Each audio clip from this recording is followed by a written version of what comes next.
Marcus Whitmore stands frozen in the marble foyer of his Connecticut estate, staring at the crumpled form of Grace Turner, his housekeeper of 5 years, collapsed on the floor. Her 10-year-old daughter Amara kneels beside her, tears streaming down her brown cheeks. The ambulance siren wails in the distance. Marcus has built empires, crushed competitors, and amassed $3 billion. But watching this black child's desperate face unlocks something he buried 12 years ago when he made a choice that cost him everything. He doesn't know yet that Amara holds the key to his redemption. The morning had started like every other morning in the Whitmore mansion, with precision and cold efficiency that Marcus had perfected over 12 years of living alone. He sat in his study at 6:30, reviewing quarterly reports from his investment portfolio, barely registering the soft footsteps of Grace Turner as she moved through the adjoining rooms with her cleaning cart.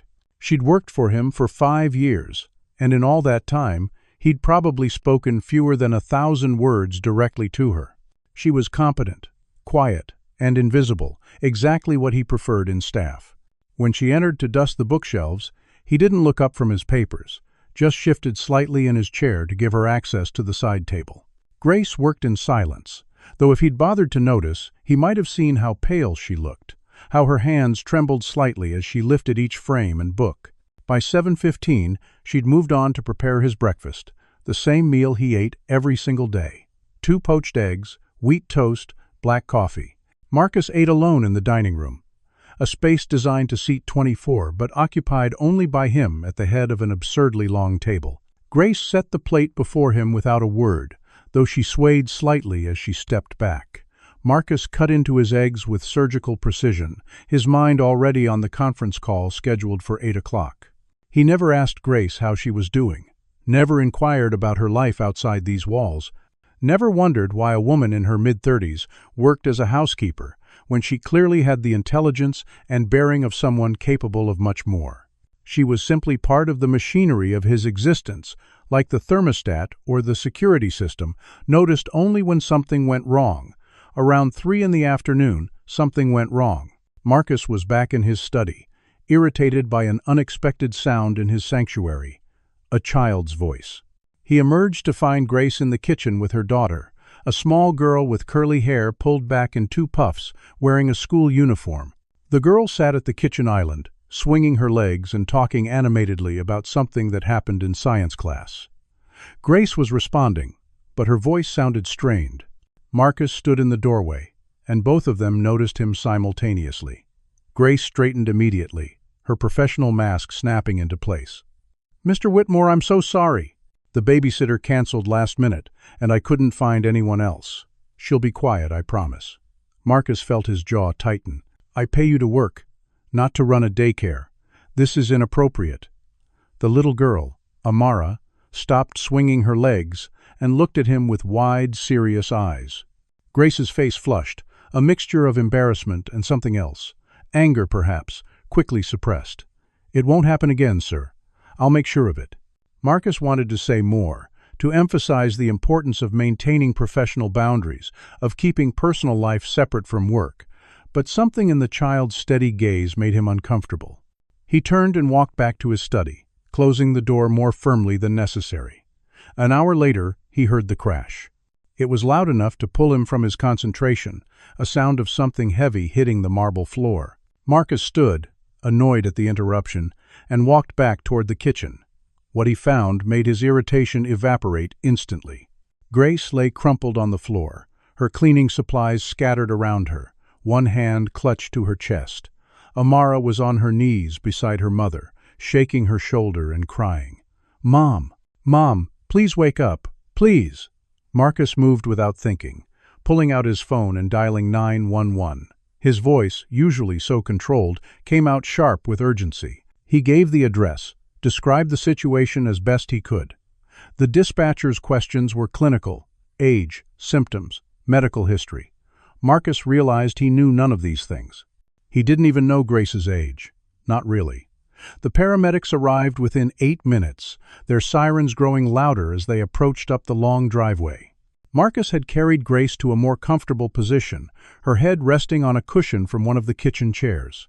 Amara clung to her mother's hand, whispering that everything would be okay, that help was coming. The EMTs moved with practiced efficiency, checking vital signs, asking questions. One of them, a woman with kind eyes, pulled Marcus aside. "Does she have any medical conditions we should know about?" Marcus looked at Grace's purse, sitting on the counter. "I don't know. She's my employee. I don't know her medical history." The EMT gave him a look he couldn't quite read, then went to the purse, searching for identification, insurance cards, anything useful. What she found made her pause. She pulled out a prescription bottle, read the label, then looked at Marcus with something between surprise and judgment. "She has a serious heart condition. These medications, she should be under constant medical supervision. How long has she been working for you?" Marcus felt something cold settle in his stomach. 5 years.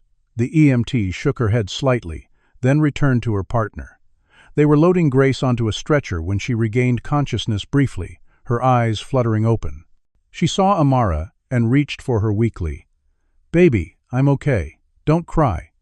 Then her eyes found Marcus, standing awkwardly to the side, and her expression changed to something like fear. "Please," she whispered, "don't call child services. Please." She has nowhere else to go. The EMT nearest to her touched her arm gently. "Ma'am, we need to focus on getting you to the hospital. We can worry about your daughter after." But Grace became agitated, trying to sit up despite her weakness. "Promise me. She can't go into the system. Promise me." Everyone looked at Marcus. The EMTs, Amara with her tear-streaked face, even the neighbors who'd gathered outside when they heard the sirens.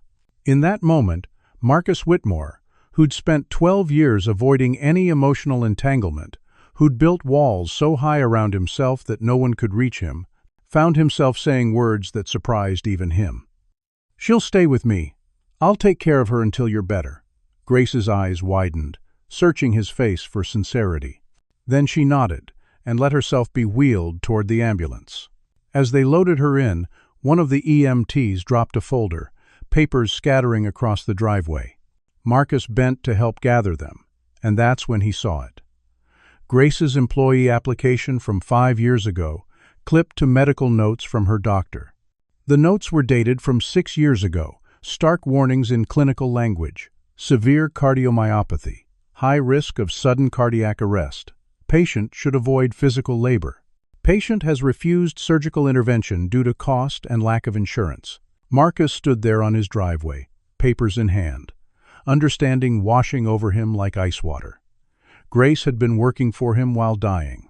She'd been cleaning his floors, cooking his meals, maintaining his mansion, all while her heart was literally failing. And he'd never once asked how she was doing. He'd never noticed that sometimes she paused to catch her breath, that sometimes her hand would go to her chest. He'd been so wrapped up in his own isolated existence that he'd been completely blind to the suffering of someone who spent 40 hours a week in his home. Amara tugged on his sleeve, pulling him from his thoughts. "Is my mom going to die?" Her voice was small but steady, the voice of a child who'd already learned to be braver than she should have to be. Marcus looked down at her.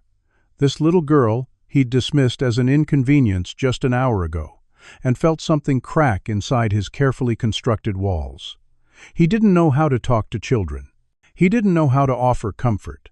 But he knelt down, making himself level with her, and said the only honest thing he could.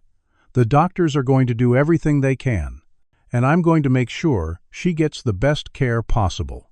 The car ride back from the hospital was filled with a silence so thick it felt suffocating.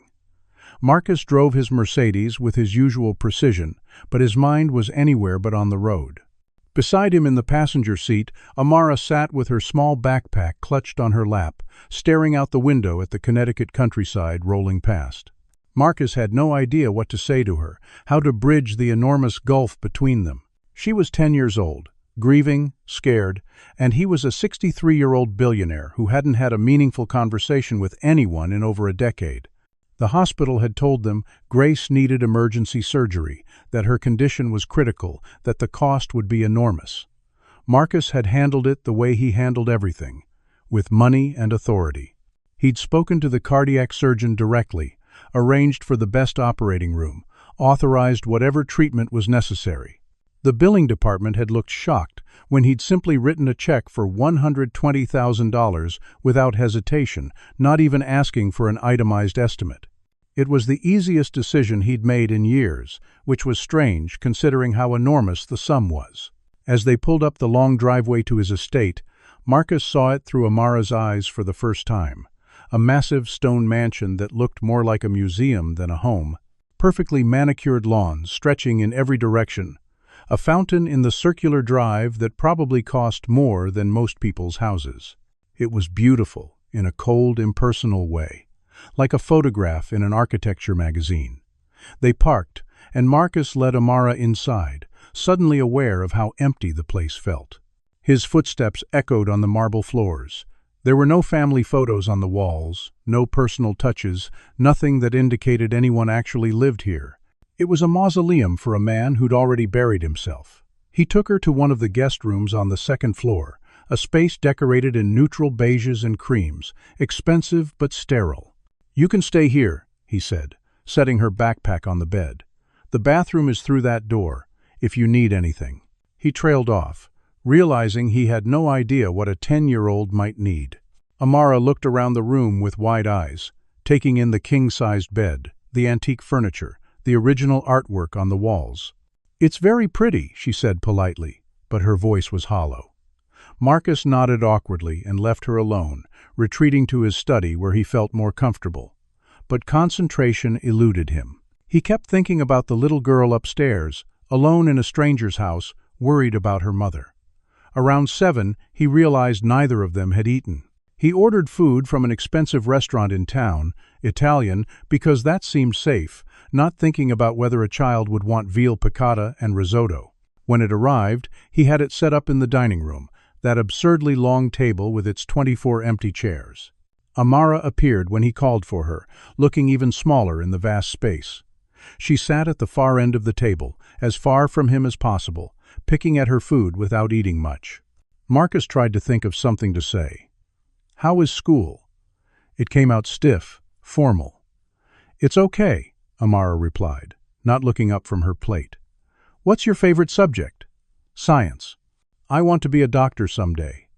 There was a hint of passion in her voice when she said it. To help people like my mom. Marcus felt that uncomfortable twinge again, guilt, mixing with something he hadn't felt in years, possibly empathy. "That's admirable," he said, and meant it. They lapsed back into silence, the clink of silverware on china the only sound in the enormous room. After a few more minutes, Amara spoke again, her voice curious. "Why doesn't your house have any photographs?" Marcus looked up, surprised by the question. "I value privacy, but don't you have anyone you want to remember? Any family?" The question hit harder than she could have known. Marcus set down his fork carefully. "I prefer to keep my personal life private." Amara studied him with those serious eyes. Eyes that seemed far too knowing for a 10-year-old. "That sounds lonely." Marcus didn't have an answer for that, so he changed the subject, asking about her friends at school, her favorite books, anything to avoid talking about himself. But Amara's attention had already shifted. She was looking around the dining room, at the expensive paintings, the crystal chandelier, the antique sideboard. "Your son used to live here, didn't he?" Marcus nearly dropped his glass. His hand froze halfway to his mouth, water sloshing slightly. "What did you say?" "Your son," Amara repeated, still in that same curious tone.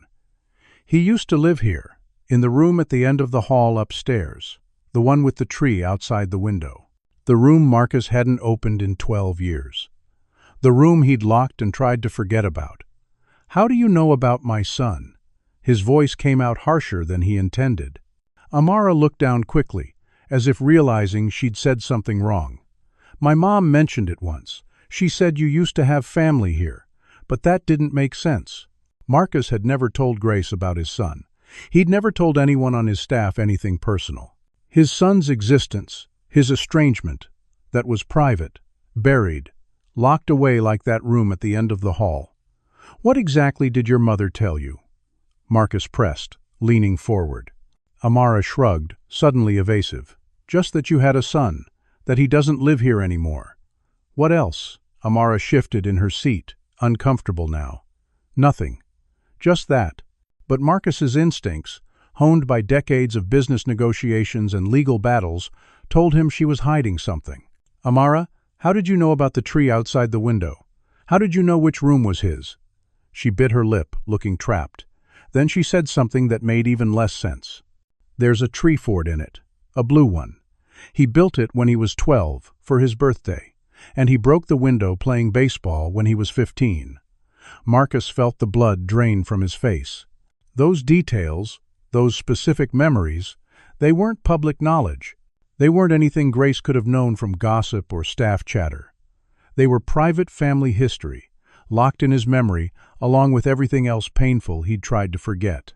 "Who told you these things?" His voice was barely above a whisper now. Amara looked scared, realizing she'd revealed too much. "I just know, okay? I don't remember how." She pushed back from the table suddenly. "I'm really tired. Can I go to bed?"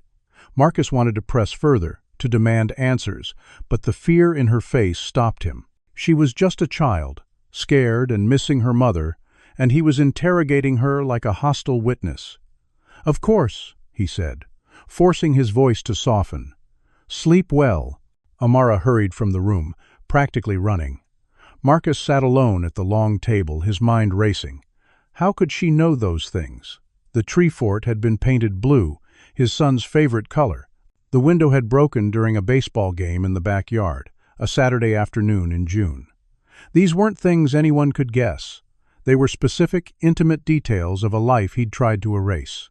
He pushed away from the table and walked upstairs, past Amara's closed door, where he could hear soft crying, past all the other guest rooms, to the door at the end of the hall.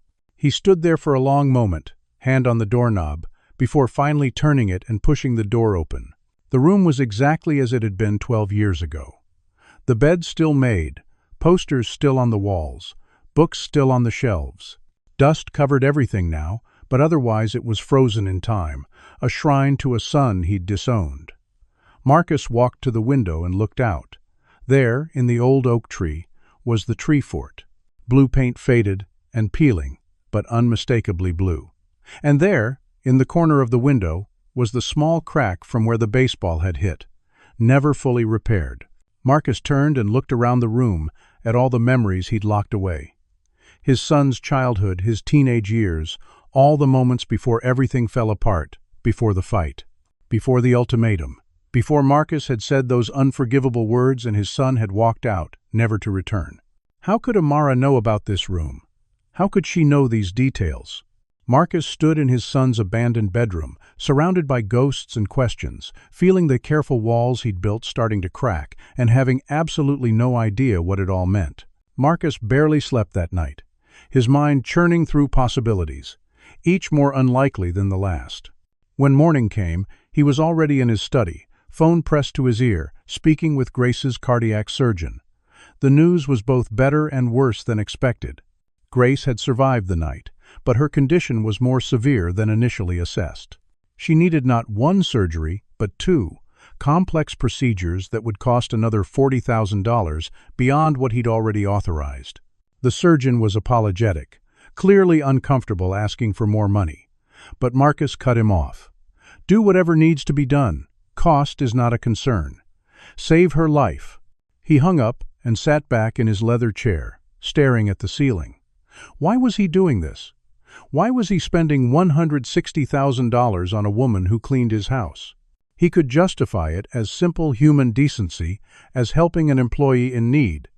But that felt insufficient.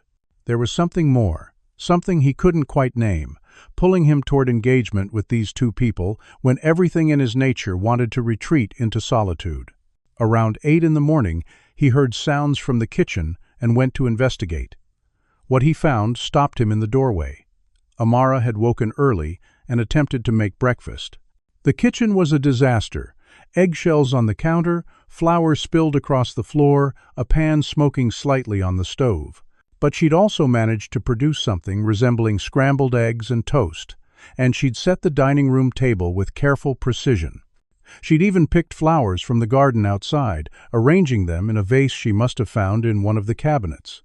When she saw Marcus, she straightened nervously. "I wanted to help, to earn my place here. I know you don't want me, but I promise I'll try to be useful." The words hit Marcus like a punch to the chest.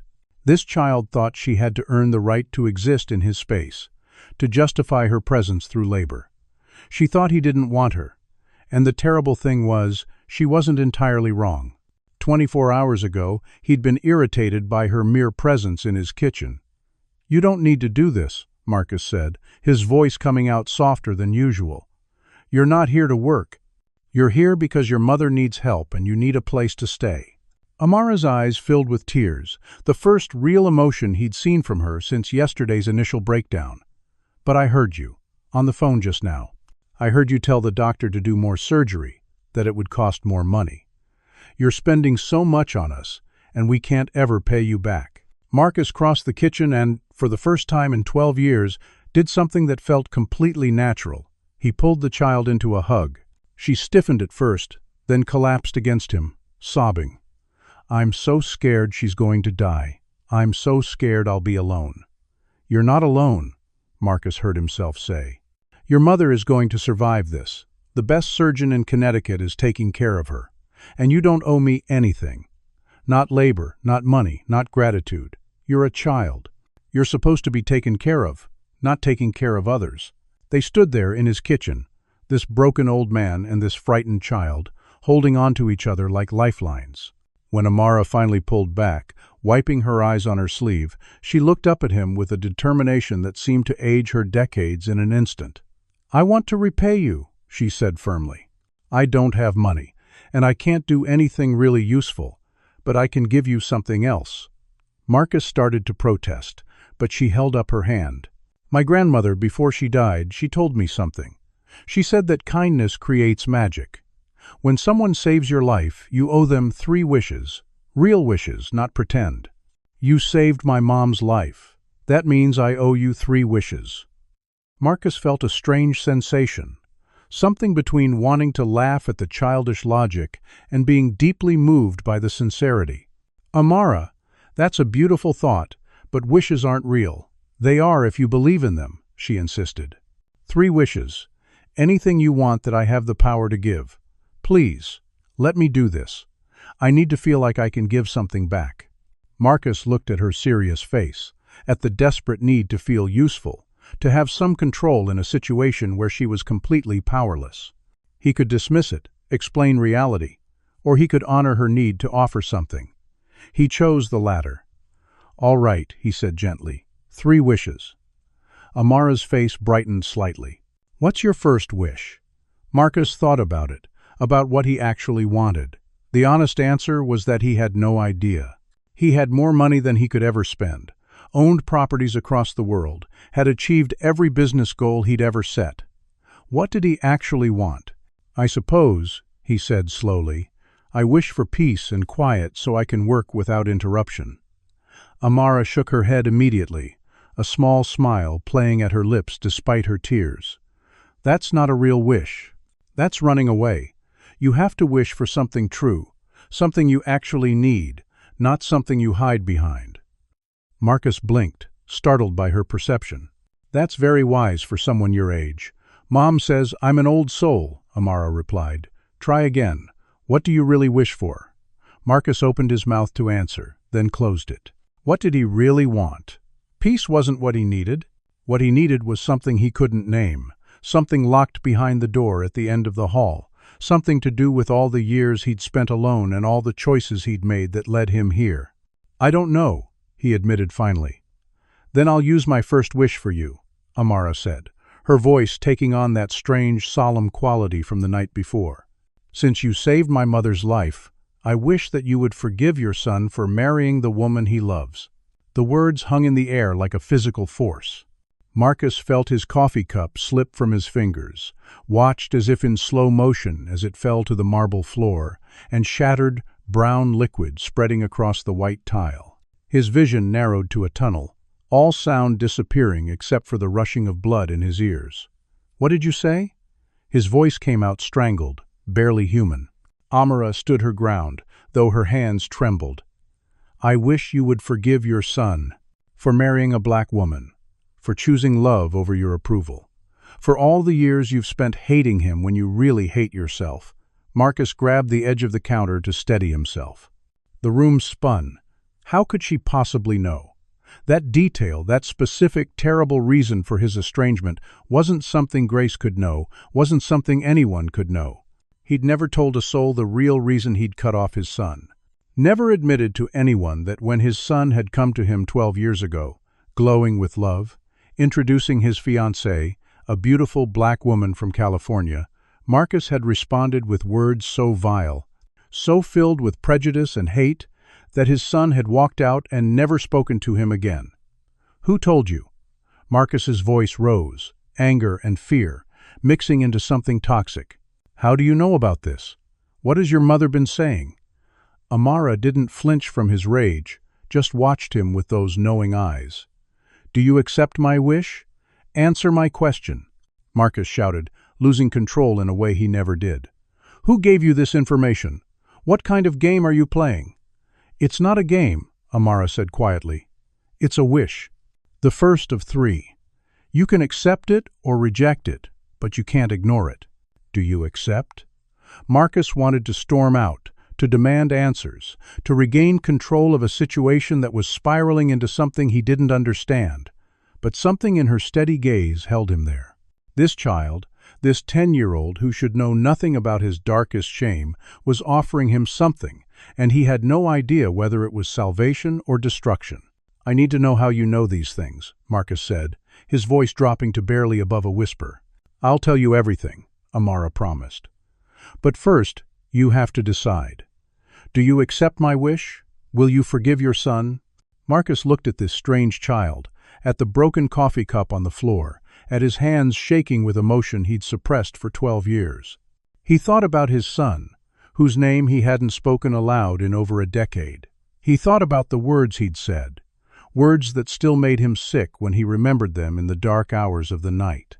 He thought about 12 years of silence, of walls, of loneliness disguised as strength. And he thought about Grace, lying in a hospital bed, her life saved by money he'd spent without thinking, and her daughter standing in his kitchen offering him redemption through the logic of a fairy tale. "I don't know if I can," Marcus admitted, the most honest thing he'd said in years. Amara nodded, as if she'd expected that answer. "That's okay. The wish isn't that you can forgive him.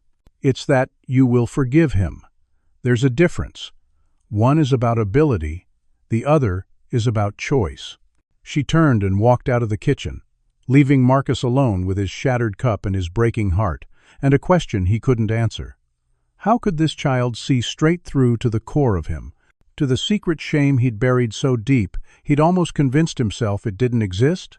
Marcus spent the rest of the morning in his study, making calls.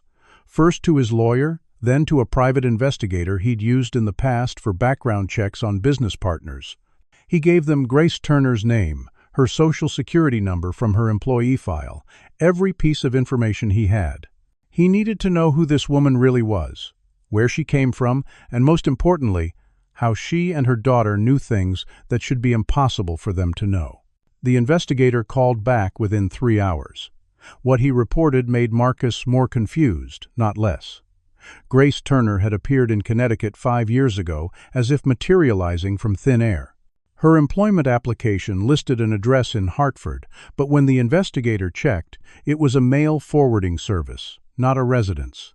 She'd given references from temp agencies, all of which checked out, but none could provide information beyond a few months of work history.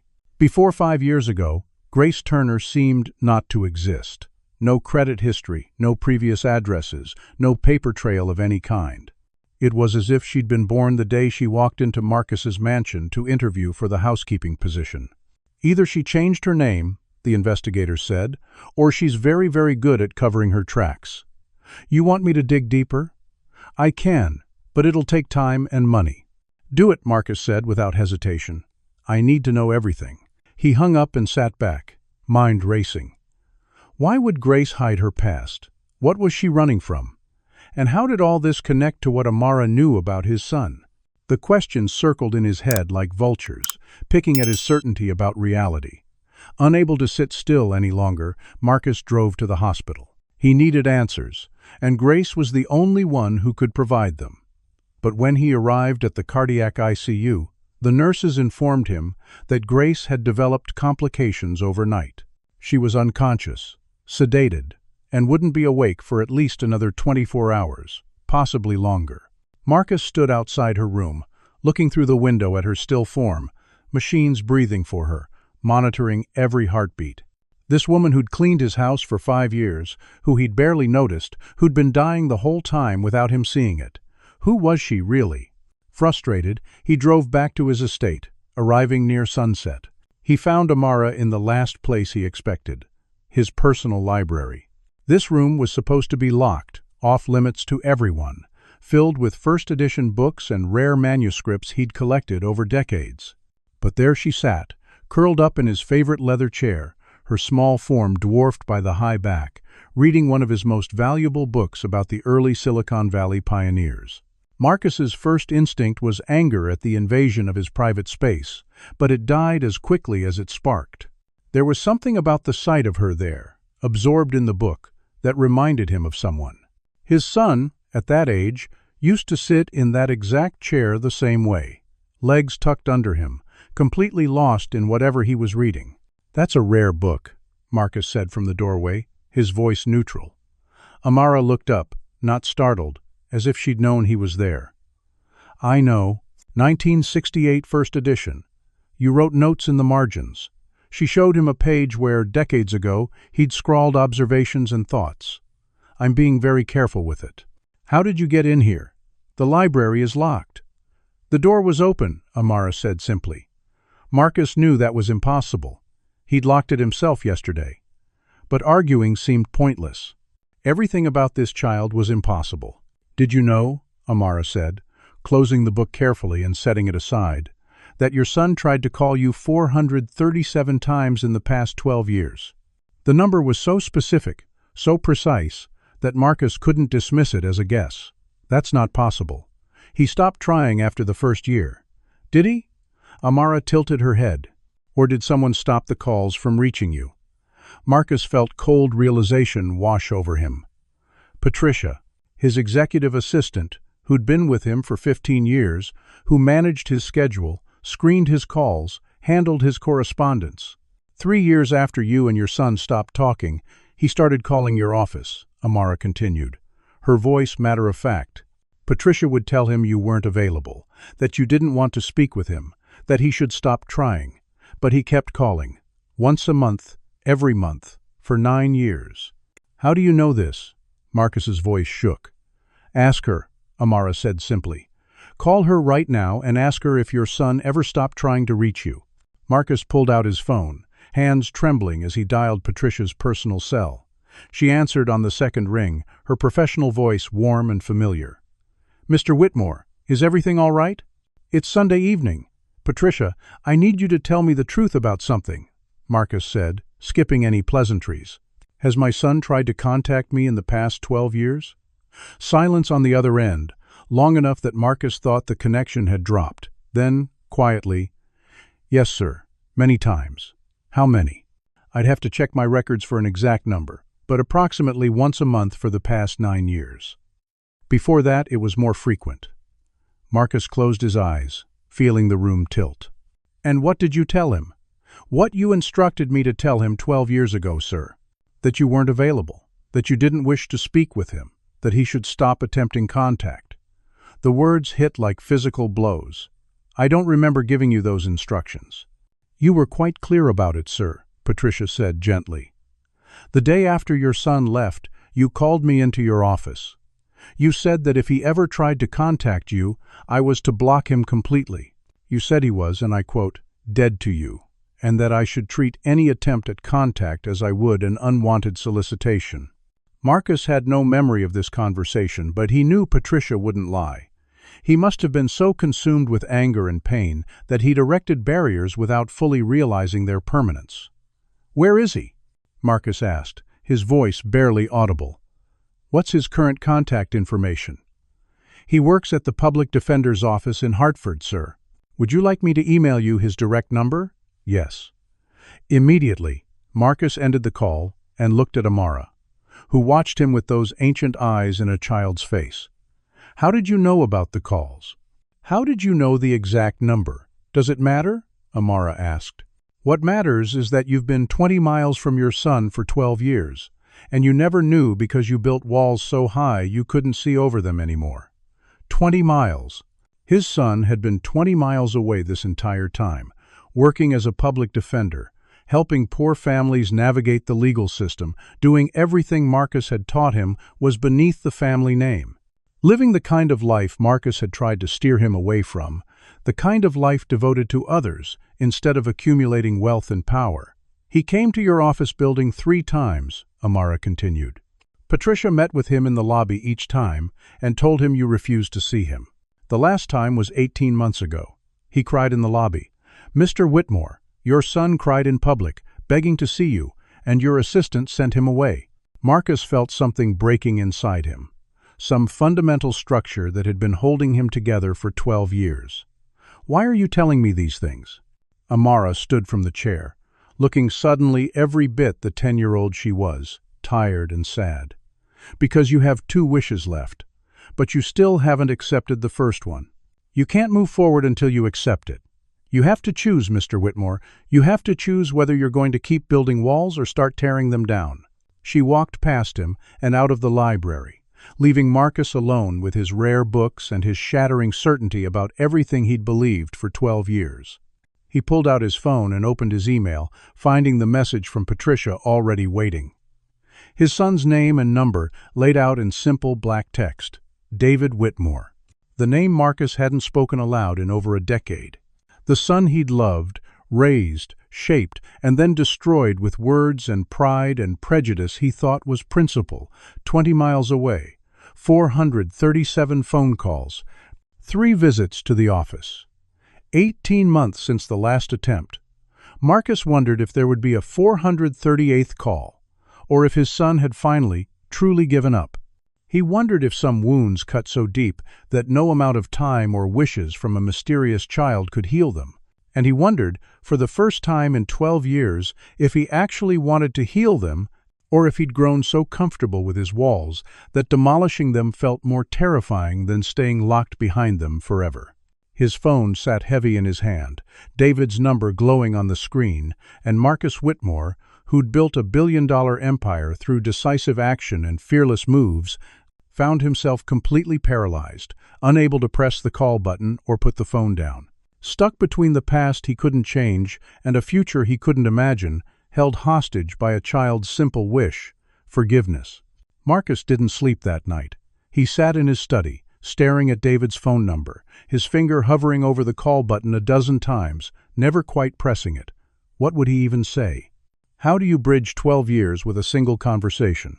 How do you apologize for words that can't be taken back?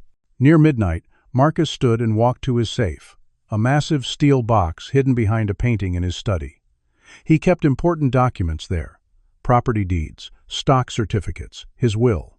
He opened it, entering the combination by muscle memory, and began pulling out papers to distract himself from the impossible decision of whether to call his son. That's when he noticed the box. Small, wooden, sitting at the back of the safe where it shouldn't be. Marcus had no memory of putting it there. He pulled it out, recognizing it as one of the decorative boxes Patricia had given him years ago as a Christmas gift, meant for storing important letters or documents. He opened it and felt the air leave his lungs. Letters. Dozens of them, maybe 50 or more, all in envelopes addressed to him in David's handwriting, all unopened. Marcus pulled one out with shaking hands, checking the postmark. 12 years ago, dated just 2 weeks after their final, terrible fight. He tore it open, the paper yellowed with age, and began to read. The handwriting was his son's, still young, still hopeful. "Dad, I know you're angry. I know you feel I've betrayed everything you tried to teach me. But I need you to understand that I didn't choose Rachel to hurt you. I chose her because she's brilliant, kind, funny, and sees the best in me even when I can't see it myself. I chose her because when I'm with her, I'm the man you raised me to be, honest, brave, standing up for what's right even when it's hard. You taught me those values, Dad. You taught me to look at a person's character, not their circumstances." Rachel's grandfather was a sharecropper. Her mother cleaned houses to put herself through college. Rachel herself worked 3 jobs to graduate from Stanford Law. She's achieved more against greater obstacles than I ever will. How can I not love that? How can loving her be wrong? Please call me. Please let me explain. Please don't let this be the end of us. Marcus set the letter down, his vision blurring. He picked up another, dated 6 months later. Dad, Rachel and I got married last week. It was small, just a few friends at the courthouse. Her parents didn't come. They don't approve of her marrying outside her race, just like you don't approve of me marrying outside mine. We both lost our families the day we found each other. But we have each other, and we're going to build something better than what we came from. I wish you could have been there. I wish you could see how happy she makes me. I wish you could understand that love isn't about race or status or living up to family expectations. It's about 2 people choosing each other, every day, even when the world makes it hard. Especially then. I forgive you for the things you said. I know you were speaking from fear, not hate. At least, that's what I tell myself when I wake up at 3 in the morning missing you. Call me when you're ready to talk. I'll wait. Another letter, dated a year after that. Dad, we're struggling financially. Turns out starting a life together when both families have cut you off is harder than we thought. I'm working at Legal Aid, trying to make a difference, but the pay barely covers our rent. Rachel lost her job when her boss found out she was married to a white man. Apparently he only hired her as diversity optics, and a black woman with a white husband didn't fit the image he wanted. She's looking for work, but it's hard. People judge us everywhere we go. Black spaces reject her for selling out. White spaces reject me for degrading myself. We don't fit anywhere, but we have each other. I wish we had you too. Marcus kept reading, chronologically, watching his son's life unfold through letters he'd never seen. Letters he'd apparently ordered Patricia to intercept and destroy, though she'd saved them instead. Thank God she'd saved them. David wrote about getting a job at the public defender's office, doing work he found meaningful even though it paid poorly. Rachel finding work as a teacher, loving it despite the low salary. Their tiny apartment in a rough neighborhood, their second-hand furniture, their student loan debt that felt insurmountable, but also their happiness, their laughter, their love for each other that came through in every line David wrote. Then, 3 years after the wedding, David's handwriting became almost illegible with excitement.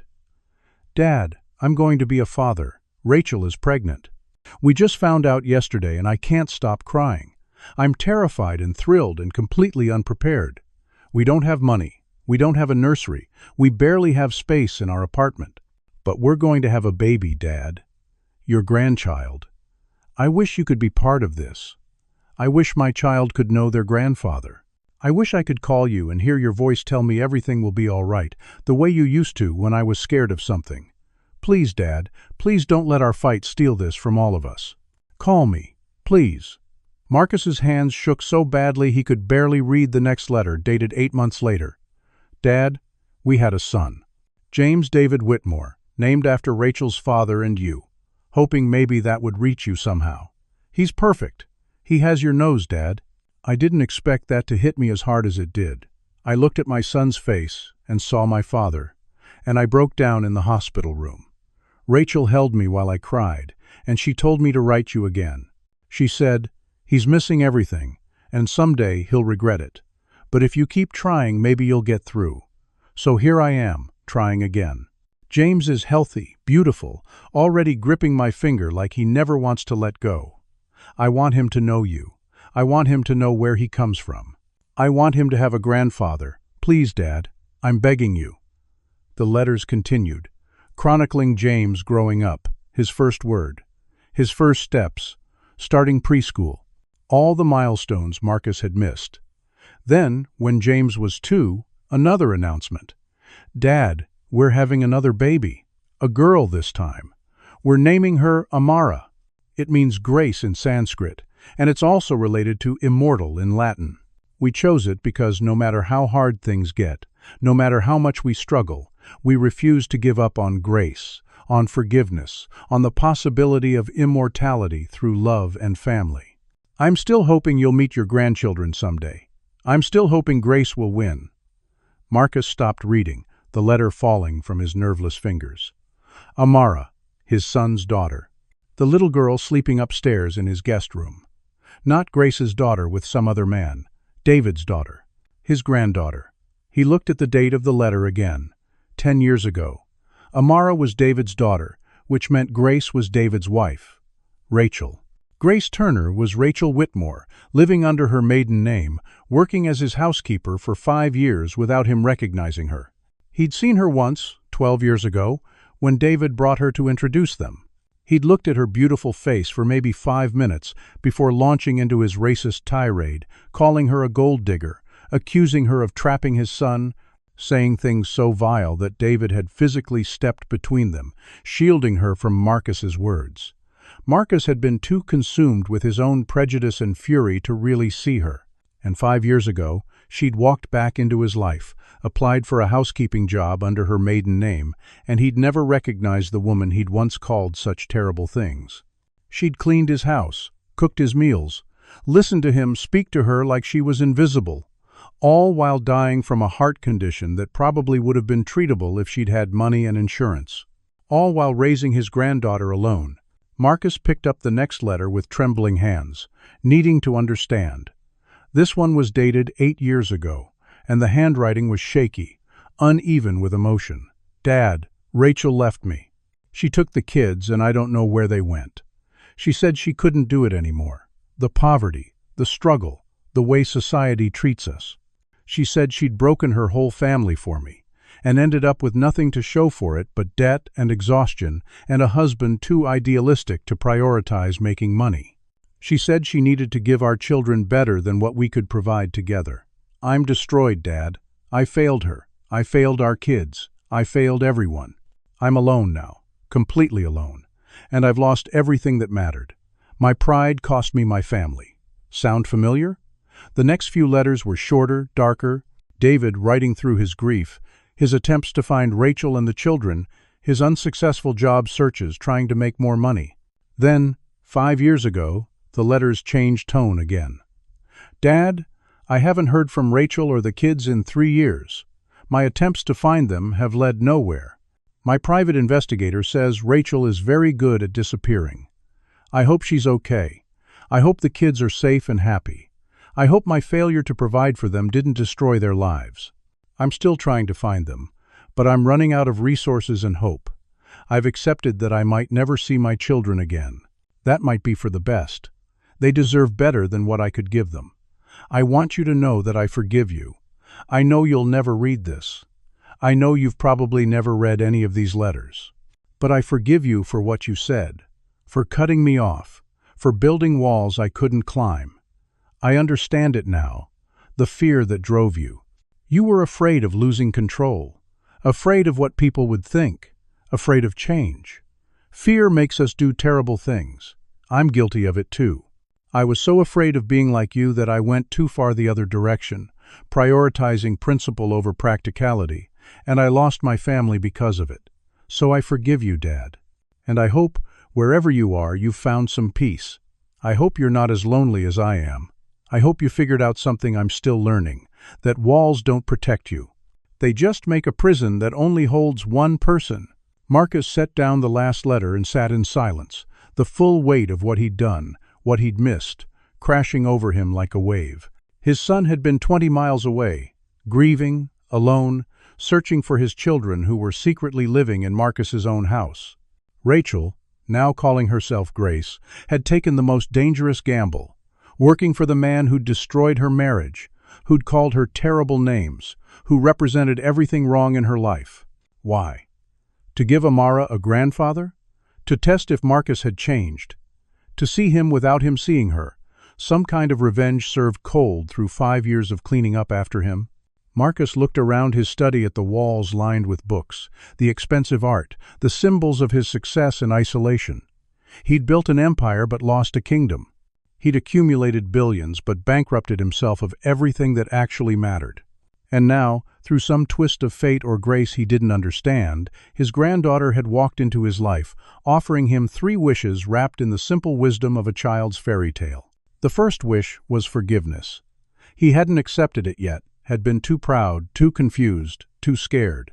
But sitting here, surrounded by his son's letters, by evidence of 12 years of love persisting despite rejection, Marcus understood something he'd been too blind to see. Forgiveness wasn't something David needed from him. It was something Marcus needed to give himself. He picked up his phone, David's number still on the screen, and this time his finger didn't hesitate. He pressed call and listened to it ring, his heart hammering, having no idea what he would say, but knowing he had to try. The phone rang 4 times before going to voicemail. David's voice, professional and tired, asking the caller to leave a message. Marcus hung up without speaking, realized it was 3 a.m, felt like an idiot. Of course, David wasn't answering. Normal people slept at 3 a.m. Marcus sat in his study as dawn crept through the windows, the box of letters on his desk, his whole life looking different now that he understood what he'd been missing. He must have dozed off at some point because he was jolted awake by a small hand on his shoulder. Amara stood beside his chair, looking at the scattered letters, then at him. "You found them," she said quietly. It wasn't a question. You knew they were there. Also not a question, Mom saved them. Patricia would bring them to her sometimes when she thought Mom needed to see proof that you weren't completely heartless. Marcus rubbed his face, feeling every one of his 63 years. "How long have you known? That I'm your grandfather?" "Always," Amara said. "Mom told me when I was 8. She said it was time I understood why we lived the way we did, why she worked so much, why we didn't have much money, even though we had family who could help. Why didn't you tell me immediately? Why the games, the wishes, the mysterious knowledge?" Amara climbed into the chair across from his desk, pulling her legs up under her the way David used to. "Because Mom made me promise. She said if I ever met you, I couldn't tell you who we were unless you proved you'd changed. And cleaning my house for 5 years, that was her test?" "Not a test," Amara corrected, "an opportunity. She wanted to see if you could look at a black woman without knowing who she was and treat her with basic dignity. She wanted to know if the man who said those terrible things to her 12 years ago was the real you, or if that was just fear talking." "And?" Marcus asked, though he already knew the answer. "You barely noticed she existed," Amara said without judgment, just stating fact. "She was invisible to you. But she said that was normal for people like us in spaces like this. She said rich white people don't see their help. It wasn't personal, just how the world works." The casual way she described such a painful truth made Marcus's chest ache. Then why stay? Why keep working here if I treated her that way? "Because she was dying," Amara said simply. "The doctors gave her 6 months to live, 2 years ago. She knew she didn't have much time, and she wanted to give me something before she died. She wanted to give me you. But you said yourself, I didn't even see her." "No, but you saw me," Amara pointed out.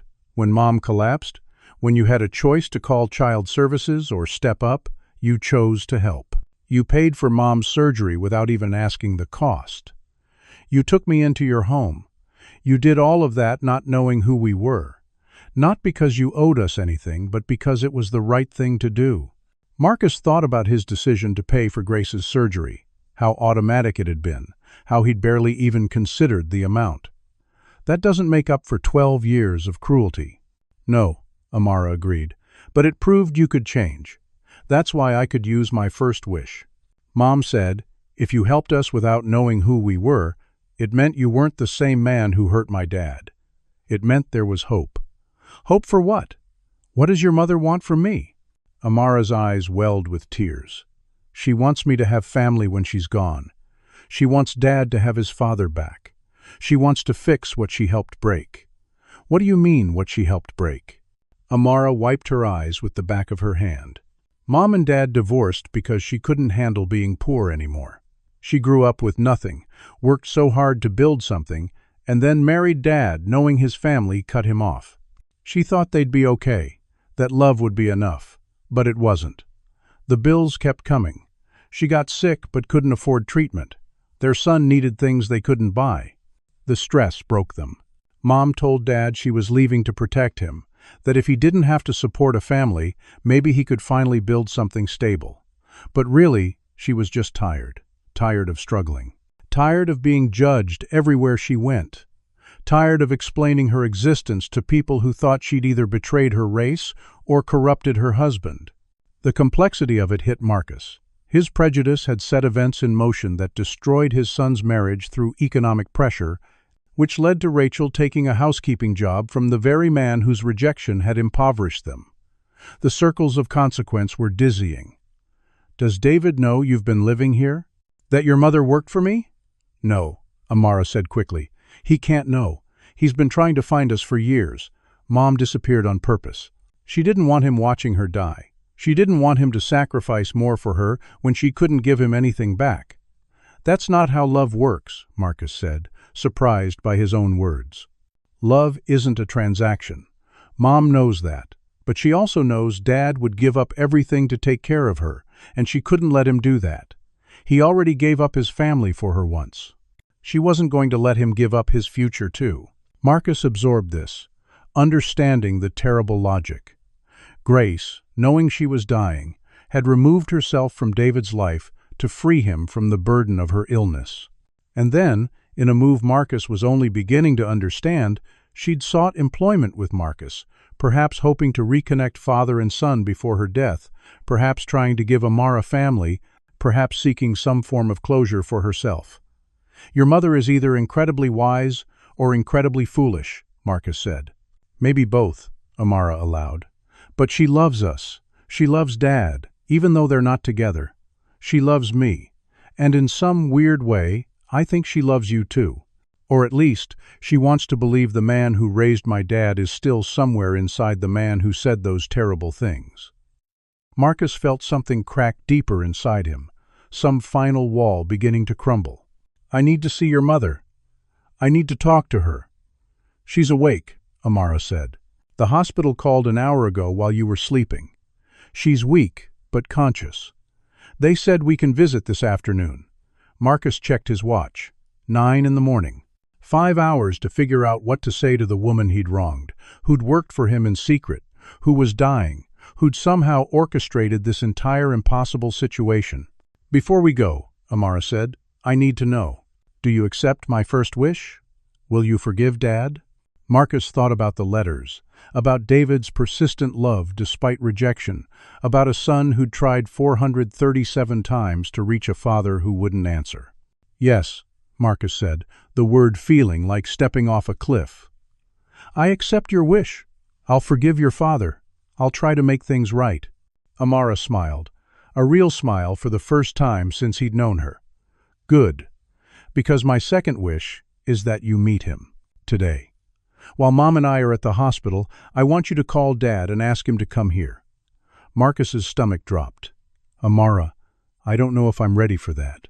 After 12 years, there's so much to say, so much to apologize for." "You'll never be ready," Amara said with that unnerving wisdom. "So you might as well do it while you're still brave from reading his letters. Call him. Tell him you need to see him. Tell him it's important. He'll come." "What if he refuses? What if he's too angry?" "He won't refuse," Amara said confidently. "My dad might have given up on a lot of things, but he never gave up on you. He still hopes, even though hoping hurts him." Marcus looked at this 10-year-old child, this old soul in a small body, and wondered how someone so young could understand so much. "How did you get so wise? Mom says pain makes you grow up fast. I've had a lot of pain." She said it matter-of-factly, without self-pity, just acknowledging reality. Marcus made a decision. He picked up his phone and, with Amara watching, called his son's number. This time, at a reasonable hour, the phone was answered on the third ring. "Hello?" David's voice, older than Marcus remembered, wary. Marcus's throat closed. He'd imagined this moment 1,000 times in the past few hours, but now that it was happening, he couldn't speak. "Hello?" David said again. "This is David Whitmore. Who's calling?" "It's me," Marcus managed, his voice rough. "It's your father." Silence on the other end, so profound that Marcus thought David had hung up. Then, barely audible, "What do you want?" Not hostile, just tired, exhausted. The voice of someone who'd hoped too many times and been disappointed. "I need to see you," Marcus said. "Please. It's important." "I can't do this again," David said, and Marcus heard the pain underneath. "I can't keep letting you hurt me. I know I've hurt you. I know I don't deserve your time or attention or forgiveness. But please, David, please come, just once. If you never want to see me again after today, I'll accept that. But I'm begging you for one conversation." Another long silence. Then, "Why now? After 12 years, why now?" Marcus glanced at Amara, who nodded encouragingly. "Because I've been a coward and a fool, and I don't want to die being either." "You're not dying," David said, a hint of concern breaking through his exhaustion. "Are you?" "We're all dying," Marcus said. "Some of us just do it faster. Will you come? When? Today. This afternoon, 2 o'clock?" Marcus could hear David breathing, could almost hear the war happening inside him between hope and self-protection. Finally, "Fine, 2 o'clock. But if this is some kind of game, if you're going to hurt me again, I swear I'll never speak to you again." "It's not a game," Marcus promised. "I'll see you at 2. He hung up before David could change his mind, his hands shaking so badly he nearly dropped the phone. Amara reached across the desk and squeezed his hand. "Good," she said. "Now comes the hard part, being honest." The hours until 2 o'clock stretched like years. Marcus tried to prepare what he'd say, mentally rehearsing apologies that all sounded hollow and insufficient. How do you apologize for 12 years? How do you take back words that cut so deep they severed bonds that should have been unbreakable? He showered, dressed carefully in casual clothes instead of his usual suit, trying to look approachable instead of intimidating. He paced his study, wearing a path in the carpet. He started writing notes, then threw them away, realizing you couldn't script reconciliation. At 1:30, Amara appeared in the doorway. She dressed carefully, too, a pretty blue dress that made her look older. "I'm going to stay," she announced. "What? No. You should be at the hospital with your mother. Mom's sleeping. The nurses said she needs rest more than visitors, and I need to be here when Dad arrives." Marcus wanted to argue, but recognized the steel in her expression. This child had orchestrated everything. She wasn't about to miss the crucial scene. "All right," he conceded. "But let me talk to him first. Alone. Please." "I'll stay out of sight," Amara promised. "But I need to be here. For my second wish." Marcus had almost forgotten about the wishes in the chaos of revelations. "What is your second wish?" "You'll know when the time is right," Amara said cryptically, then disappeared upstairs. At 1:55, Marcus positioned himself in the living room, the most neutral space in the house, not his study, which was too much his territory. Not the dining room, with its reminder of cold, solitary meals. The living room, with its comfortable furniture and windows overlooking the garden, felt less confrontational. At exactly 2 o'clock, the doorbell rang. Marcus's heart nearly stopped. He walked to the door, opened it, and saw his son for the first time in 12 years. David had aged. At 35, he looked closer to 45. Lines etched around his eyes, gray threading through his dark hair at the temples. He'd lost weight, his frame lean in a way that suggested missed meals, not gym visits. But his eyes were the same, intelligent, guarded, searching Marcus's face for signs of what this meeting would bring. "Hello, David." "Dad." The word hung between them, awkward and weighted with history. Marcus stepped back. "Come in, please." David entered cautiously, looking around the foyer like he was visiting a museum instead of the home where he'd grown up. Marcus noticed how his son's clothes were worn but clean, his shoes resoled, his watch obviously second-hand. Evidence of a life lived carefully on limited resources.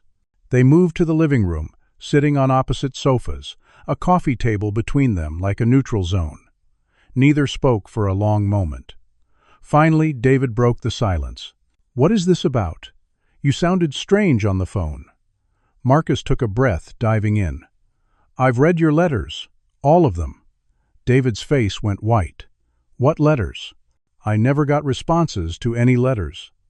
"Because I never received them," Marcus explained. "I ordered Patricia to intercept any contact from you 12 years ago. I was so angry, so hurt that I wanted you erased from my life completely. But Patricia couldn't bring herself to destroy your letters.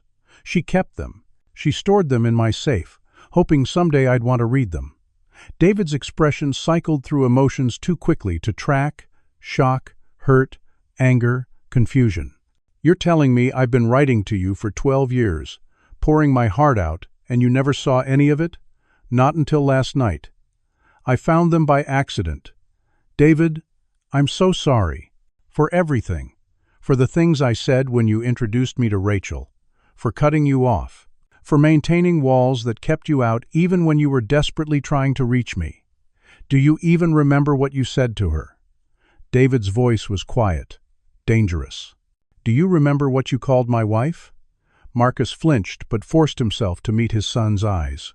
"I called her a gold digger. I said she was using you to access our wealth. I said you were polluting our bloodline. I said your children would be mongrels who would never be accepted by real society." The words, spoken aloud after 12 years, sounded even more vile than they had in memory. "I said unforgivable things. I was wrong. I was speaking from prejudice and fear, and I destroyed us." "You destroyed me," David corrected. "You weren't just my father. You were my hero. The man who taught me about integrity, hard work, standing up for what's right. And then you revealed that all of that only applied within certain boundaries, that your values had asterisks, that I was only your son if I followed your narrow vision of what was acceptable." "I know," Marcus said. "There's no defense.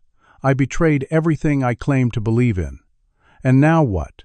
David demanded, anger finally breaking through. "You read my letters and suddenly you're sorry? You expect me to just forgive 12 years because you had a moment of clarity?" "No," Marcus said. "I don't expect anything. I'm not asking for your forgiveness.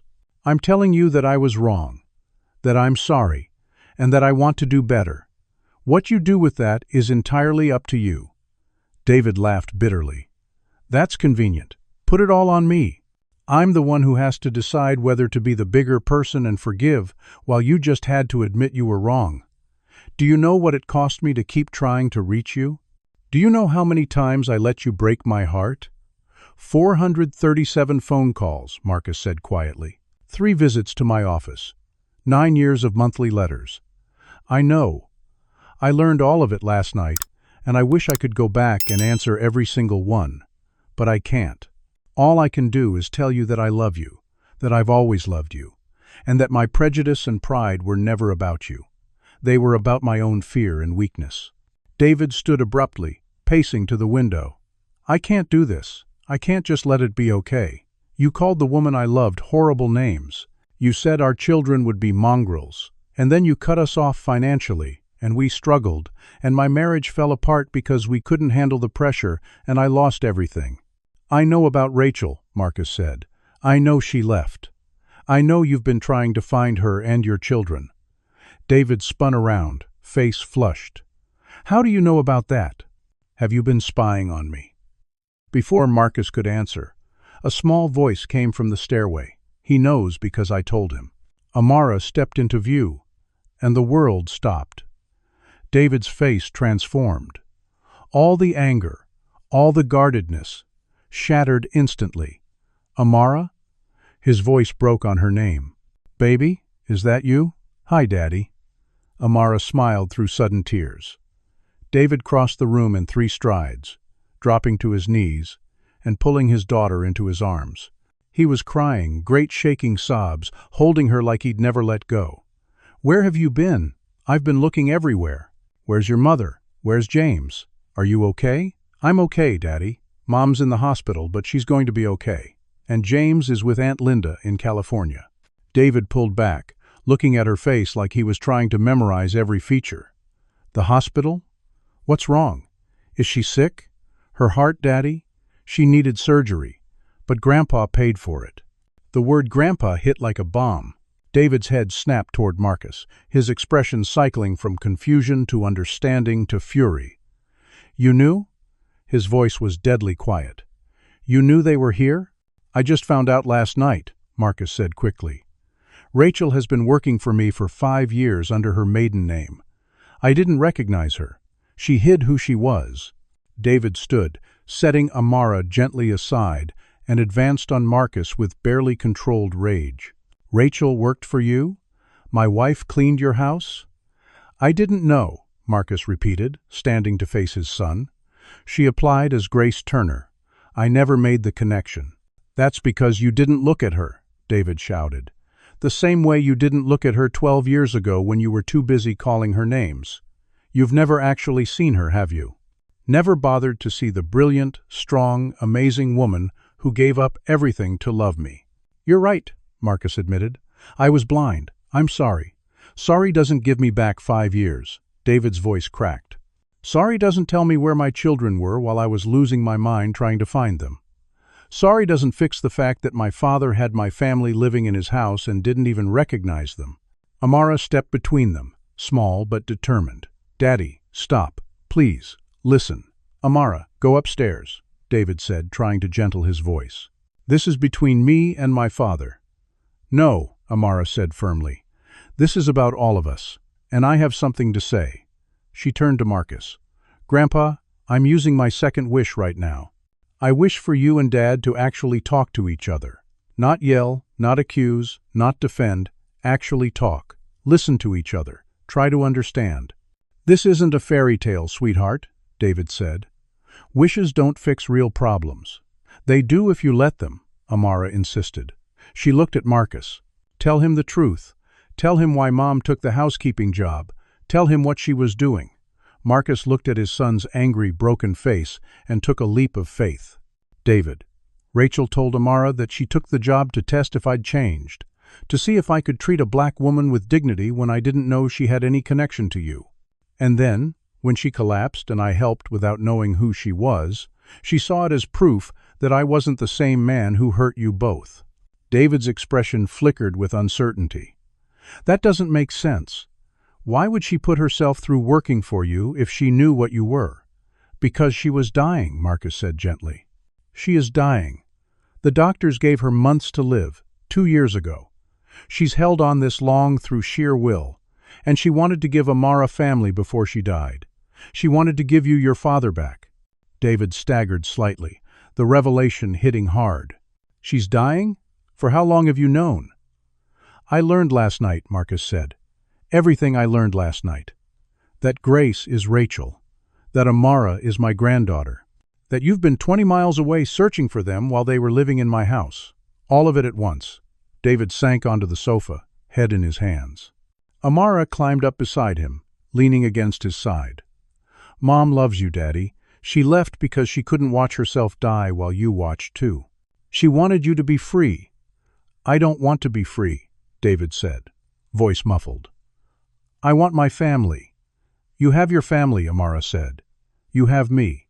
You have Mom, for however long we have her. You have James in California. And now, if you want him, you have Grandpa. David looked up at Marcus, years of pain written on his face. I don't know if I can forgive him. You don't have to decide right now, Amara said. But can you at least try? For me? For Mom? Can you at least talk to him without being angry? David looked at his daughter, at her hopeful face, and Marcus saw the moment his son made the choice. All right, David said quietly. I'll try. They sat in uncomfortable silence for a long moment before Marcus spoke. Your letters saved me, he said. Reading them last night, seeing your life unfold, understanding everything you've been through because of my choices, it broke something in me that needed to break. David looked at him warily. What broke? My certainty that I was right, Marcus said. My walls. My belief that isolation was strength. Everything that's kept me locked in this empty house for 12 years, pretending I didn't need anyone, pretending I wasn't drowning in regret. Good, David said, without sympathy. You should regret it. I do. Every day since you walked out, I've regretted it. But I was too proud and too scared to admit it, so I built my walls higher and convinced myself I was fine.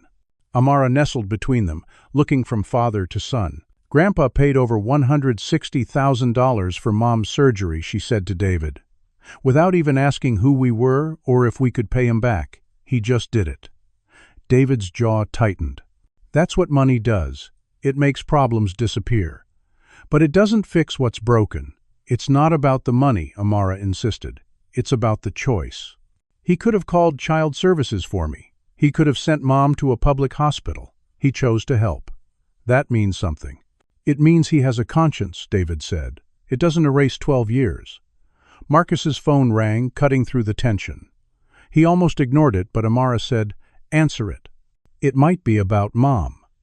Marcus checked the screen. "The hospital," he answered, putting it on speaker. "Mr. Whitmore? This is Nurse Chen from Cardiac ICU. Grace is awake and asking for you. She says it's urgent." "We'll be right there," Marcus said. But Grace's voice came through the phone, weak but clear. "Marcus? Is that you?" "I'm here, Grace. Is Amara with you? Is she safe?" "I'm here, Mom," Amara called out. "I'm safe." There was a sound like crying, relief mixed with pain. "Baby, I was so worried. They told me I was unconscious for days. I kept dreaming you were alone." "I'm not alone, Mom. I'm with Grandpa, and Daddy's here too." The silence that followed was absolute. Then, barely audible, "David? David's there?" "I'm here, Rachel." David's voice shook. "I'm at my father's house, with Amara. What's going on? Why are you at a hospital? Why has Amara been calling this man Grandpa?" Grace's breath caught. Oh no, this wasn't supposed to happen like this. "David, I can explain." "Then explain." David's control shattered. "Explain why I've been searching for you for 5 years. Explain why our daughter has been living with my father. Explain why you're in a hospital and I didn't know. Explain any of this, Rachel. Because nothing makes sense." "I was dying," Grace said, her voice getting stronger with urgency. 5 years ago, the doctors told me I had 6 months, maybe a year. I didn't want you to watch me die. I didn't want to be another burden you had to carry." "Another burden?" David stood, pacing. "You were my wife, my children. You don't get to decide that you're a burden and disappear." "I was trying to protect you," Grace said, crying now. "You'd already lost so much because of me. Your father, your inheritance, your easy path in life. I couldn't let you lose more watching me deteriorate. So you took our daughter and vanished? That's protection?" "I took Amara because James was already settled with my sister, and I needed to make sure Amara had family before I died. Real family. Not just me dying slowly in a one-bedroom apartment we could barely afford." David stopped pacing, looking at Marcus with new understanding. "You took the job with my father to give Amara access to him." "Yes," Grace admitted. "I know it sounds insane, but I watched him from afar for 2 years after we divorced, before I applied for the job. I saw a lonely, bitter old man who destroyed his life through pride and prejudice. And I thought, maybe he's suffered enough. Maybe he's changed. Maybe he could give Amara what I couldn't. Stability, resources, family." "Did it work?" David asked, his voice strange. "Has he changed?" Grace paused, then said, "He didn't recognize me, David. For 5 years, I cleaned his house, cooked his meals, and he never once looked at me closely enough to recognize the woman he called horrible names 12 years ago. I was completely invisible to him." Marcus flinched at the truth of it. "But when I collapsed," Grace continued, "when he had every reason to just call an ambulance and forget about me, he didn't. He took responsibility for Amara. He paid for my surgery without hesitation. He did all of that not knowing who we were, not because he owed us anything, but because it was right. That's change, David. That's real change." David looked at Marcus with something that might have been the beginning of grudging respect. Or it's just basic human decency. "Basic human decency is more than I got from him 12 years ago," Grace said. "So yes, I'll take it. I'll call it growth, and hope I'm right." "Why didn't you tell me?" David's voice broke again. "Why didn't you let me help you?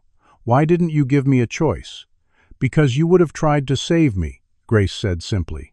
"You would have bankrupted yourself trying to pay for treatments that might buy me a few extra months. You would have put your life on hold to be my caretaker. And I love you too much to let you do that." "That's not love," David shouted. "Love is being there. Love is choosing each other even when it's hard. You took that choice away from me." "I know," Grace whispered. "I know I was wrong. but I was scared and sick and trying to do what I thought was best for everyone. I'm sorry, David. I'm so sorry. Amara had been silent through this exchange, but now she spoke up. Mom, tell Daddy about the notebooks. What notebooks? David and Marcus asked simultaneously. Grace sighed. I kept journals. Detailed observations of my 5 years working in this house. Everything I saw, everything I experienced. Marcus's behavior, his loneliness, the way he lived. I documented it all. Why? Marcus asked, confused. Because I wanted to understand, Grace said. I wanted to understand how someone becomes filled with enough hate to say the things you said to me. I wanted to see if people can really change, or if prejudice is permanent. And what I found surprised me. What did you find? Marcus asked quietly. That you weren't filled with hate, you were filled with fear and pain and regret that had hardened into something that looked like hate. You weren't a monster. You were just a broken man who made terrible choices and then built walls to avoid dealing with the consequences. The words hit Marcus like absolution he didn't deserve. I don't know what to do with that information, he admitted. You use it, Grace said, her voice getting weaker. You use it to do better. You use it to rebuild what you broke. You use it to prove that people can change, that it's never too late, that redemption is possible if you're willing to work for it. Mom, you should rest, Amara said, worry creeping into her voice. I will, baby. But first, I need you to tell me. Did you use your wishes? Amara smiled. I used 2. Grandpa accepted the first one. He's going to forgive Daddy. And the second one just happened.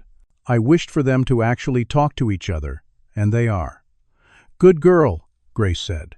You have one more wish, baby. Use it wisely. The call ended, leaving the 3 of them in the living room, processing everything that had been revealed. David looked at Marcus with an expression that was less angry now, more exhausted. I don't know how to feel about any of this, David admitted. I'm furious at Rachel for disappearing. I'm furious at you for 12 years of silence.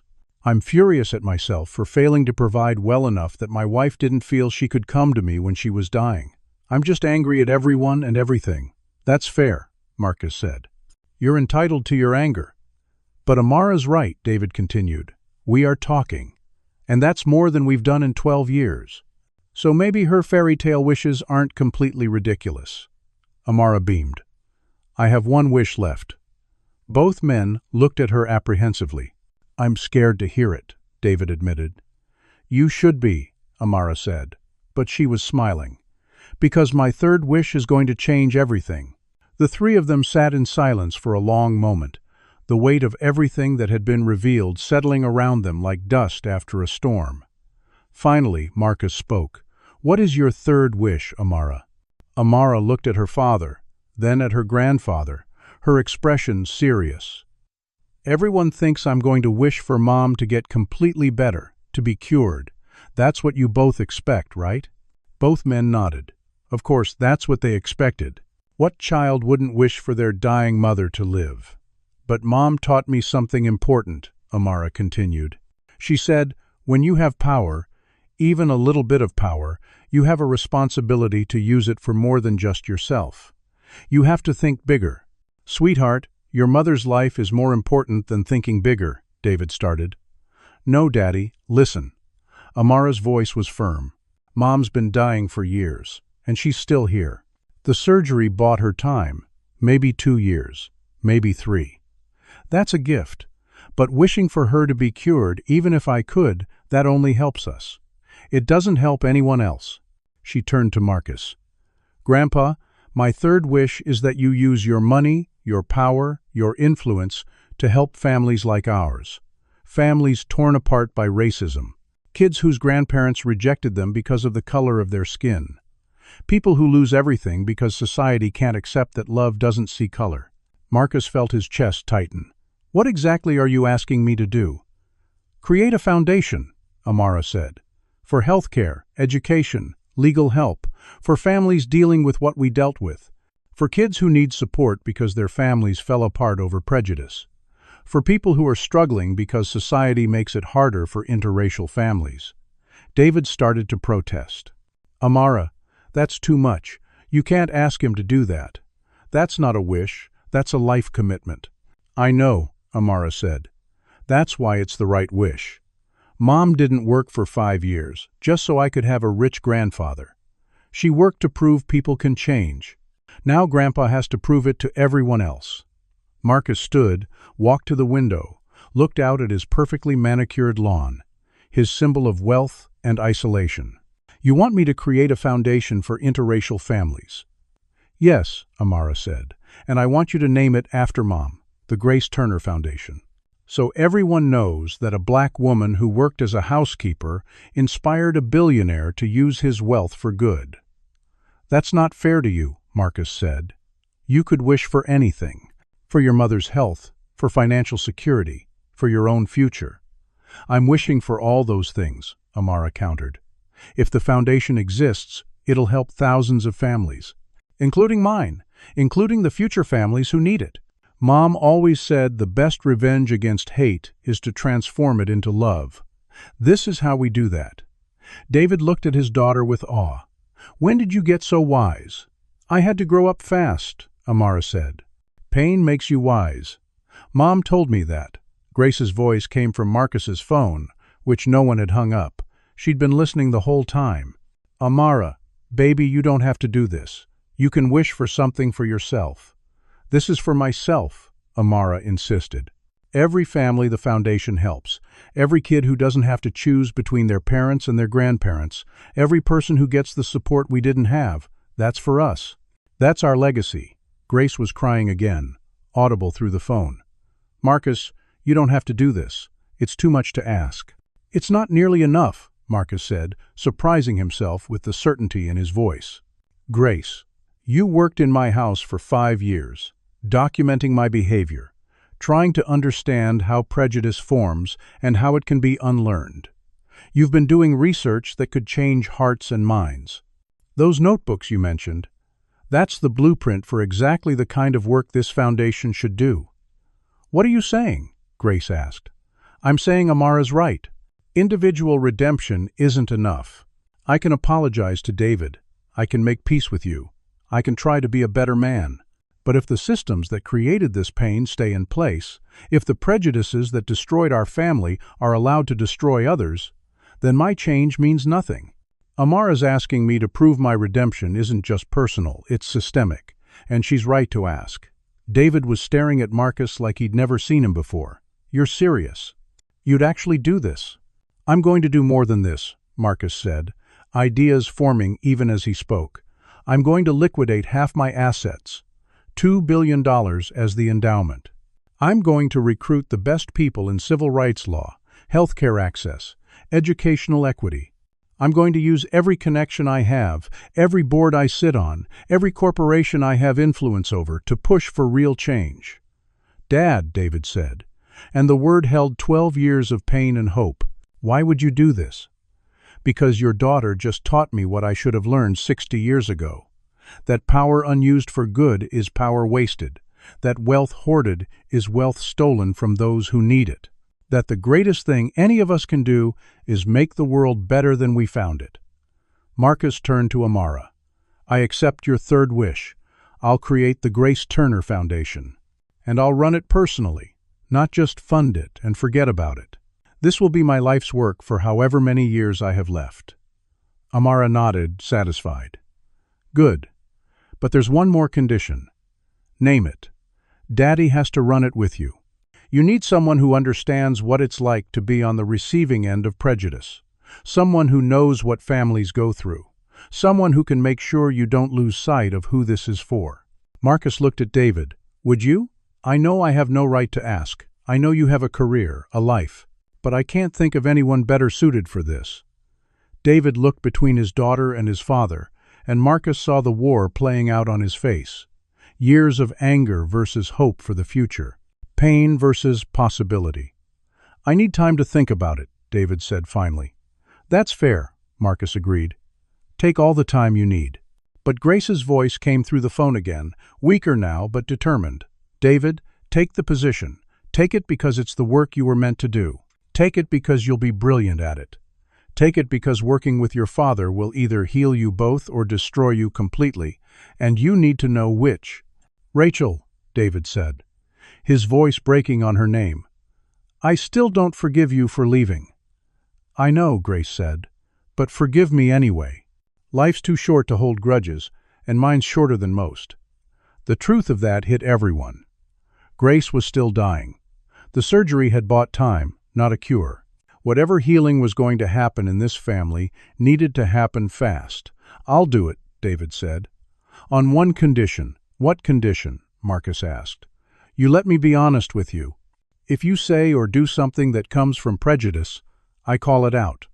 No more polite silence, no more pretending. If we're going to work together, we're going to deal with reality, not comfortable lies." "Agreed," Marcus said without hesitation. "I want you to call it out. I need you to. I'm going to make mistakes because 60 years of ingrained prejudice doesn't disappear overnight. I need someone who'll tell me when I'm wrong." David extended his hand. Marcus took it, and they shook, sealing an agreement 12 years in the making. Amara clapped, bouncing slightly in her seat. "Mom, did you hear? They're going to do it." "I heard, baby," Grace said, her voice fading. "I'm so proud of you, so proud of all of you. Now I need to rest." "We'll come see you soon," Amara promised. "I love you. I love you too, baby. I love you so much." The call ended. The three of them sat in silence again, but this time it felt different. Not the heavy silence of pain and anger, but the tentative silence of new beginnings. 2 months later, Marcus stood at a podium in the ballroom of Connecticut's largest hotel, looking out at a crowd of over 3,000 people who'd come for the launch event of the Grace Turner Foundation. Grace sat in the front row in a wheelchair, weak but alive, her eyes bright with tears. David stood beside the podium, and Amara sat next to her mother, both of them dressed in their finest clothes. "Good evening," Marcus began, his voice amplified through the sound system. "My name is Marcus Whitmore, and 12 years ago I said terrible things to a beautiful young woman who had the audacity to fall in love with my son. I called her names I'm too ashamed to repeat. I accused her of destroying my family. I told my son that if he married her, he would be dead to me. And when he married her anyway, I made good on that threat. I cut him off completely. Financially, emotionally, completely. I spent 12 years building walls around my heart, convincing myself I'd done the right thing, that I was protecting my family legacy and values. What I was actually doing was destroying everything that mattered through prejudice I didn't even recognize as prejudice. I called it principle. I called it standards. I called it protecting tradition. I was wrong. What I was doing was racism, plain and simple, and it cost me 12 years with my son. It cost me relationships with 2 grandchildren I didn't even know existed. It cost me my humanity." The crowd was completely silent, everyone leaning forward to hear. 10 days ago, a 10-year-old girl offered me 3 wishes. It sounds like a fairy tale, but it was real. She offered me a chance to choose differently than I'd been choosing for 12 years. Her first wish was that I forgive my son. Her second wish was that we actually talk to each other, really communicate instead of fighting. And her third wish, the wish that we're here to celebrate tonight, was that I use my wealth and privilege to help families like hers. Families torn apart by racism. Families struggling because society can't accept that love transcends racial boundaries. Families who lose everything because prejudice is still alive and thriving in America. Marcus paused, looking at Grace. That little girl's mother, Grace Turner, worked as my housekeeper for 5 years without me recognizing her as the woman I'd wronged. I was so blind, so caught up in my own world, that I couldn't see the dying woman cleaning my floors, the struggling single mother doing everything she could to give her daughter a better future. But when she collapsed in my foyer, when I had a choice to make about whether to help, something in me broke open. I chose to help, not because I knew who she was, but because it was the right thing to do. And that choice saved more than her life. It saved mine. He looked at David. My son has agreed to run this foundation with me. He's going to make sure I stay honest, stay focused on what matters, stay committed to real change instead of comfortable gestures. Together, we're going to build something that addresses the systemic racism that almost destroyed our family. Marcus outlined the foundation's plans. free legal assistance for interracial families facing discrimination, healthcare funding for families who can't afford treatment, educational scholarships for children of mixed-race heritage, counseling services for families dealing with rejection from both sides of their racial backgrounds, and advocacy work to change laws and policies that perpetuate inequality. We're starting with a $2 billion endowment, Marcus continued, and the crowd gasped. And we're committed to raising more. This isn't charity. This is justice. This is taking wealth that was accumulated in a society built on racial hierarchy and using it to tear down that hierarchy. He paused, emotion threatening to overwhelm him. Grace is dying. The doctors have given her 2 years, maybe 3 if we're lucky. I can't change that, but I can make sure her legacy lives forever. Every family we help, every child who gets to grow up with grandparents instead of being rejected by them, every couple who receives support instead of condemnation, that's Grace's legacy. That's what one brave woman accomplished by taking a job cleaning the house of the man who hurt her, by documenting her experiences, by proving that people can change if given the opportunity and the push to do so. The crowd erupted in applause. Marcus stepped away from the microphone and walked to Grace's wheelchair. He knelt beside it, taking her hand. "Thank you," he said quietly. "Just for her. Thank you for not giving up on me. Thank you for being braver than I deserved." Grace smiled, tears streaming down her face. "Thank you for proving I was right. People can change. Even angry, scared old men can choose love over hate." She looked at David, who'd come to stand beside them. "And thank you, both of you, for giving Amara what I couldn't, a whole family." Amara wiggled between them, wrapping her arms around both her father and grandfather. "We're all whole now," she said. "That's what wishes do. They make broken things whole." The event continued with speakers, testimonials, and commitments from other wealthy families inspired by Marcus's example. But for Marcus, the most important moment had already happened. Kneeling beside Grace's wheelchair, his son's hand on his shoulder, his granddaughter's arms around all of them, feeling like he'd finally come home after 12 years of wandering in a desert of his own making. Over the following months, the foundation grew rapidly.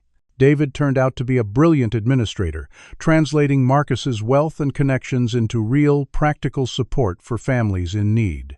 They helped over 10,000 families in the first year alone, providing everything from legal defense against housing discrimination, to funding for medical care, to therapy for families fractured by racism. Grace lived to see the foundation's first anniversary. She'd grown weaker, spending most days in bed, but her mind stayed sharp.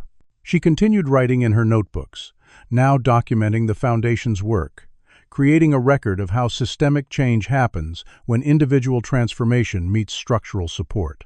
Marcus visited her every day, sometimes just sitting beside her bed in silence, sometimes talking for hours about the families they were helping, the lives they were changing.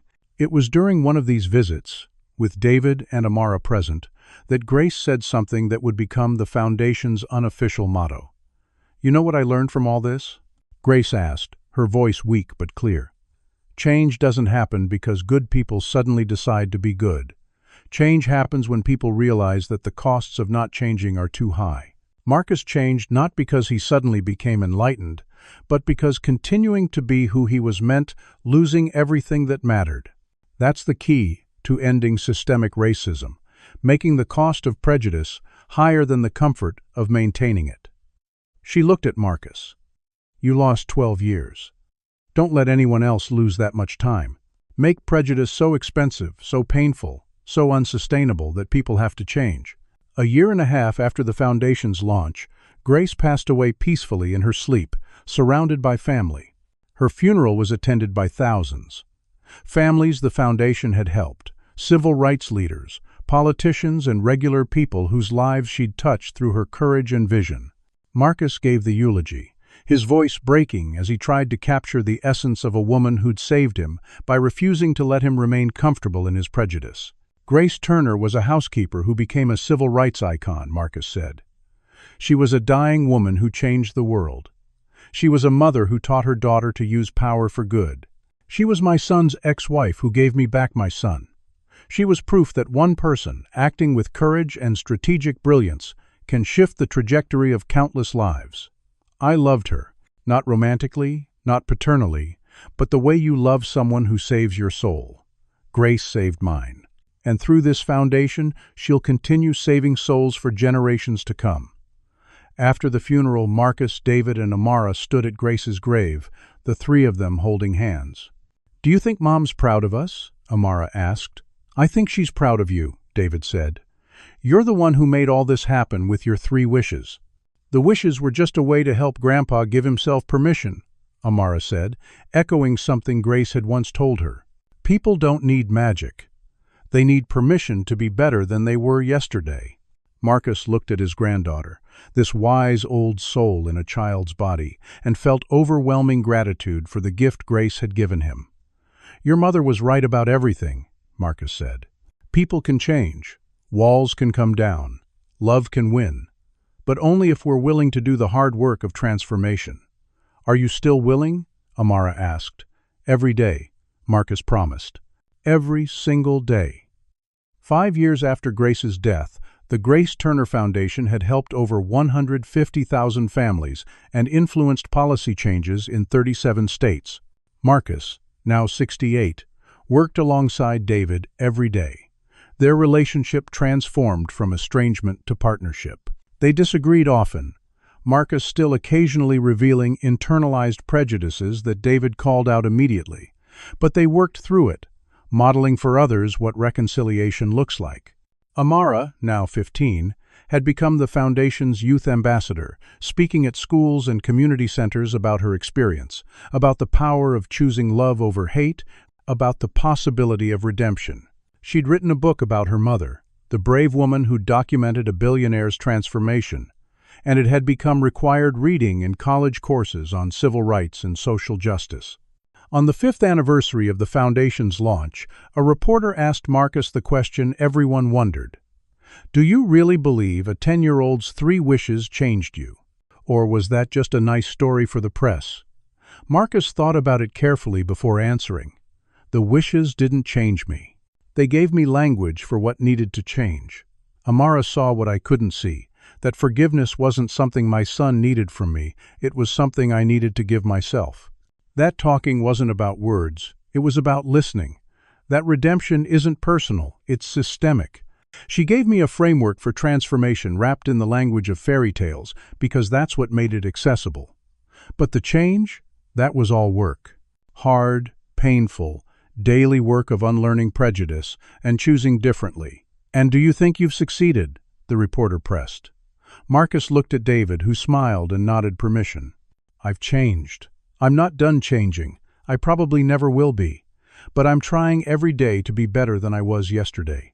And I'm using every resource I have to make sure others don't take as long as I did to figure it out. That's all any of us can do. Try to be better, and use whatever power we have to make the world more just." The interview ended, but Marcus's words echoed far beyond that moment. The Grace Turner Foundation became a model replicated across the country, with other wealthy individuals and corporations following Marcus's example. Slowly, incrementally, the culture began to shift. Not because one man changed, but because one man's change catalyzed a movement. And it all started with a 10-year-old girl offering 3 wishes to a broken old man who needed permission to heal. Now, let me ask you something. Have you ever had to choose between being right and being loving? Between holding on to anger or choosing forgiveness? Grace and Marcus's story shows us that sometimes the bravest thing we can do is admit we were wrong, and then spend the rest of our lives making it right. What would your 3 wishes be if you had the power to change someone's heart? Leave your thoughts in the comments below. If this story touched you, please hit that like button and subscribe to hear more stories about redemption, family, and the power of choosing love over fear. Share this with someone who needs to hear that change is possible, that it's never too late, and that one person's courage can transform generations. Thank you for being here, for listening, and for believing that people can change. May you always have the courage to tear down your walls, the wisdom to see when you're wrong, and the grace to forgive yourself and others. Until next time, choose love.